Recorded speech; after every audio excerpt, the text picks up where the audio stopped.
All right, guys, welcome back. Today, we're still working on the FORDoor Cummins truck. Right now, it's got no doors because the cab's off. And push it outside because I want to wash the frame a little bit, get it cleaned up. We're to the point where I'll probably never have it torn down this much again, so I figured it's worth a little bit of effort. We had to carry the cab, what's it called, the shell, off the truck because we didn't get the truck out under the lift, so we had to pull it off, put it in there, slide this out, and then carry the shell over. It was kind of a tricky process, but we're to the point where we can wash it, push it back inside, and we're kind of putting on the finishing touches right now. The engine's in place, the mounts are bolted up, transmission, drive shaft's done, bolted up. So the drivetrain's all done. It's pretty much ready to start. If we were to put fuel to it, which the fuel line's done, got to put 12 volts to the fuel pump. And once there's fuel pressure, we could literally just jump the starter, open the solenoid, and this thing would run. So we're getting pretty close as far as that goes, but at least I want to have the downpipe done. I want to do as much as I can with the cab off.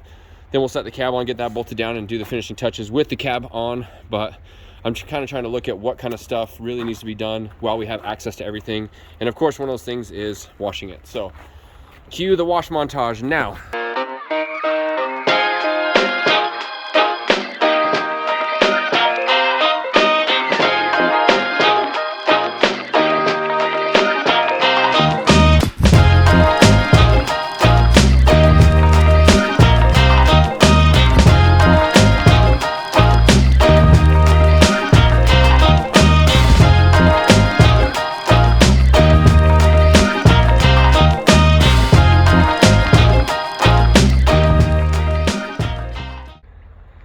All right, so something I'm really excited about, basically pushing this out and washing it right now. I'm really excited because being able to clean everything that I can see, everything that I can reach and see. When I get under this truck, when I climb on top of it, when I'm reaching my arms down to like tighten bolts and stuff, I'm not gonna be getting dirty because I've literally washed everything everywhere on the engine when the engine was out.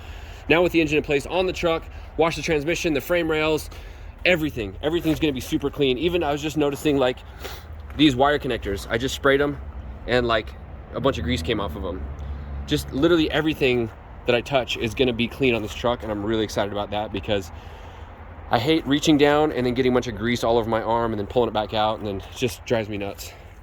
I don't mind working on cars, I like working on cars, I just hate being super greasy when I'm working on cars.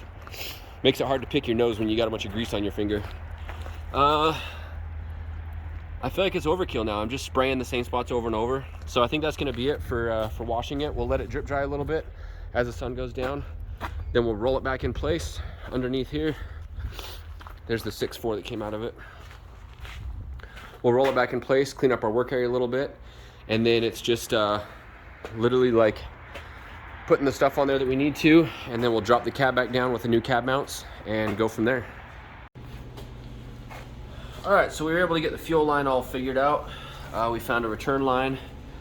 I did not get a -8 push lock fitting, so I'll have to do that tomorrow. But we got some mounts inside the frame rail. Fuel lines come up. And then this is the return line from the P pump, and this is the feed. We were able to get a -8 threaded directly into there. So tank to pump, right to P pump, and then the return line comes out of here. There's some sort of bypass relief valve, something. I bought an aftermarket one. I don't really understand what that does. I'm sure it controls fuel flow, kind of like a fuel pressure regulator, I'd imagine. And then it flows back to that pump and then back to the tank. So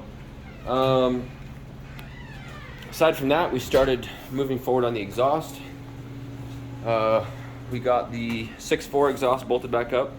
Looks pretty decent, so we're just gonna leave it alone and just build a downpipe. So we cut the large downpipe from right about here, and I didn't notice it was dual layer until we cut it, so I'm guessing the outer layer is just a heat shield of some sort. So we're gonna try and weld a downpipe from here up to the turbo. The turbo has like a 2.5 or something outlet. So what I normally do in a situation like this is just weld a 3-inch V-band right to it. So it adapts it to something that we have parts for that we're more comfortable working with. So I'm gonna take this over and weld it together, and then we'll have our starting point so we can start doing our bends and make it fit.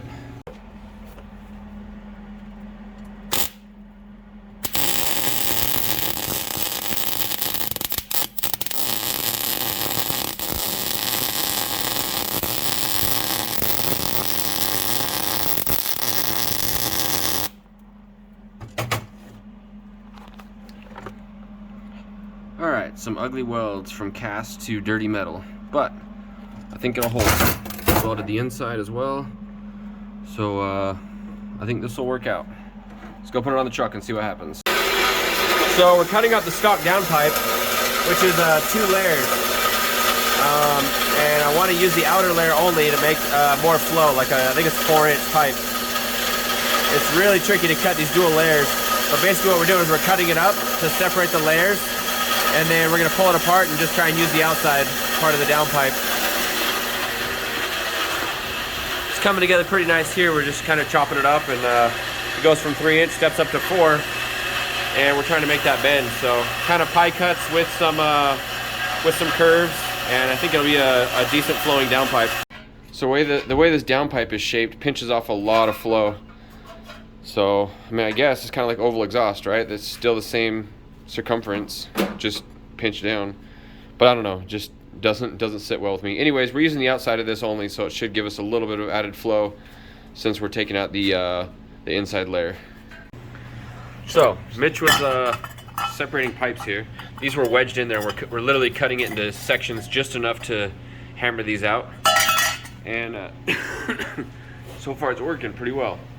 I think we got the whole inner layer out, right? Yeah, of all the pieces, multi-piece downpipe, for no other reason than just yeah. I think that's that. Yeah, so now we can weld it back together. That's how it was.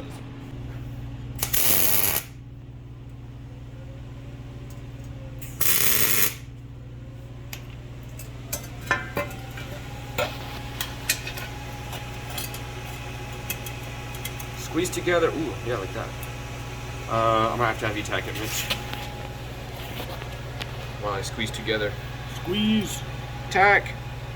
Oh, you moved. Yeah. I missed. Tack a blue again. Hole. You missed again. Stop moving it. There we go. Nice. 3rd time it's a charm. Safety squints. It's the only way. Well, there's another way. There's a helmet over there. 5 feet away. I don't know, not worth the trip. It's nice because we still got the pinch there, so we can get through the thing. And we're not building a downpipe from scratch. We're just repurposing an existing downpipe. Nice. Still working. I wonder how many people have done this on a 6.4, taken their downpipe apart, gutted it out, and then welded it back together. Nobody's that dumb. No, just you.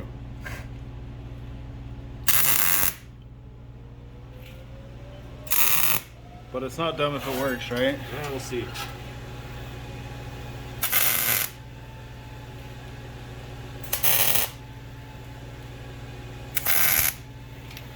I mean, I've definitely done more welds on a downpipe.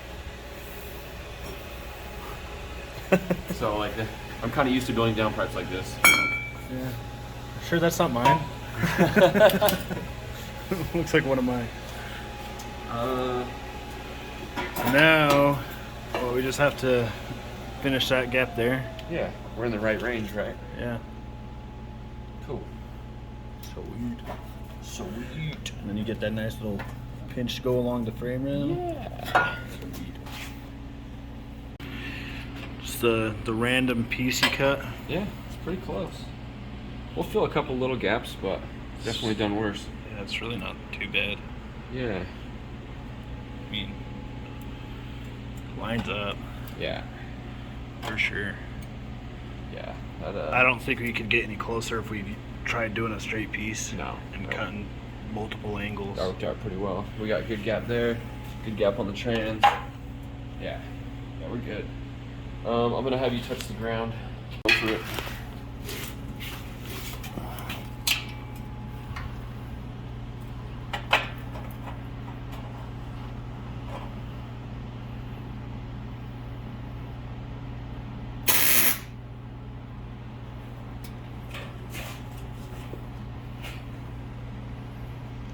Back or Yeah,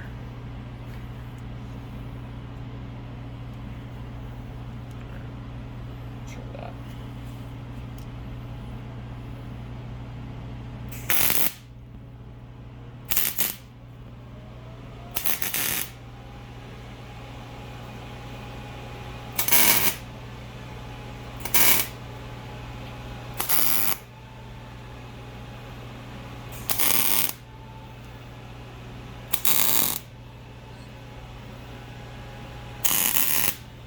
See those safety squints in action.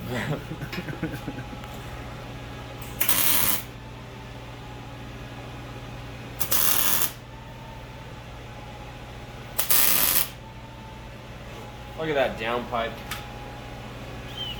We'll start it up. Oh, yeah, it doesn't even flex that much. Just need some wiring and fuel, right? There you go.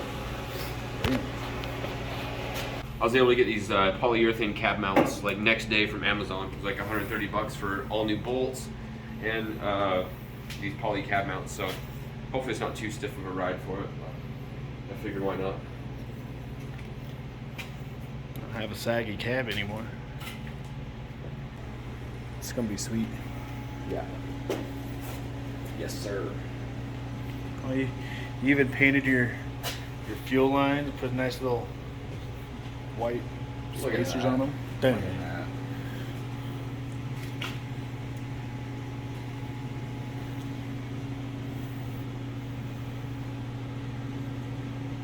All right, guys, that's it for tonight. I got the downpipe all finished up. Definitely not the most beautiful work I've ever done, but it'll do just fine. 4-inch all the way back. I'm gonna have to do a under axle to finish it off. It's just cut off right before the axle.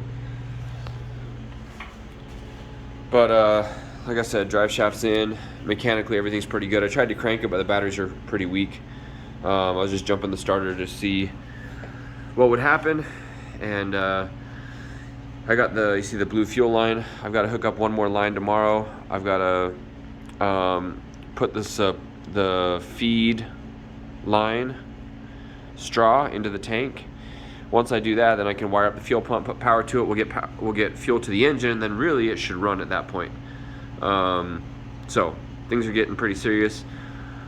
I'm ready to put the cab on tomorrow. We'll just drop this thing down into place, and that'll be it. But for now, I'm gonna end the video. Thanks for watching, guys. Stay tuned for the next one because there's still more to do.